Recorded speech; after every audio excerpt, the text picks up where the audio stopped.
Hey guys, it's MugenLord here, and I'm back again with another video. And today I want to talk about Capcom because, of course, Capcom is one of my favorite video game companies of all times, besides Sega, Square Enix, and Nintendo, and many other companies. But right now, there's two games that really come to mind to me when it comes to Capcom and what they should do or how they handle future development of their future titles. And these two games is Marvel vs. Capcom Infinite and Monster Hunter World. Now, when you look at Marvel vs. Capcom Infinite and Monster Hunter World, these are two examples of what to do and what not to do as far as developing a game. Monster Hunter World is a perfect example of creating a complete product by providing consumers a complete experience without any shady DLC practices, by hiding away half the game and then selling it to its user base over time. Not only that, Capcom has taken a franchise that has been seen as a niche for many years in the United States and was able to make the game accessible to gamers outside of its core fan base without betraying its foundation that has been built over years. Monster Hunter World also showed Capcom that if you design an honest good game, then consumers will support it. This is something that really makes me wonder, why couldn't Capcom do the same thing with Marvel vs. Capcom Infinite and their other fighting game titles in general? Creating a complete product will avoid consumer backlash in the long run, and cutting corners only dooms a potentially good series, and Marvel vs. Capcom Infinite is a good example of it. And I believe the failure of Marvel vs. Capcom Infinite and the success of Monster Hunter World is a wake-up call for Capcom.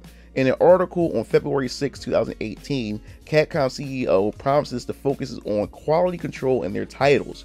Rushing out titles way before they are actually ready to hit store shelves isn't a smart business choice, since consumers are now becoming hip to the game that these developers are pulling over them for the past couple of years. Now, since the launch of Street Fighter V, Capcom have been constantly making changes and additions to the title in order to restore player confidence in this entry of the series. Now the game has finally improved in a sense.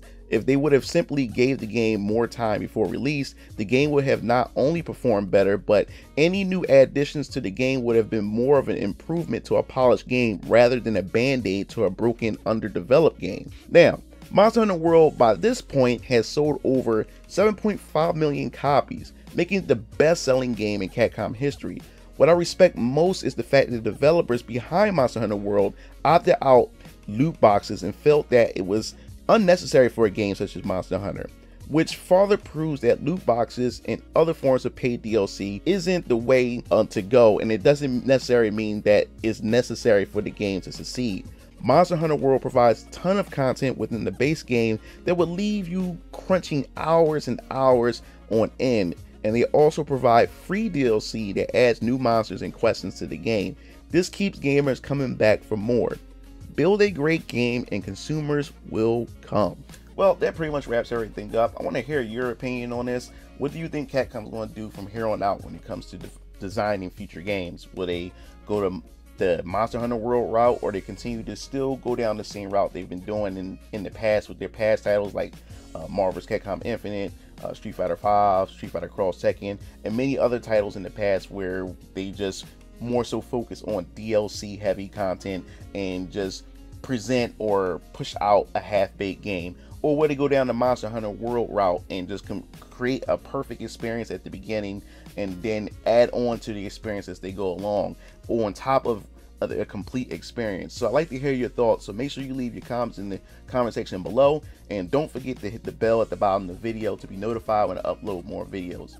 That wraps everything up, and if you have a topic you'd like for me to discuss, please, you can contact me in the comment sections, or you can hit me up on Twitter. This is MugenLord. I'm signing off. See you game fiends later. Peace out.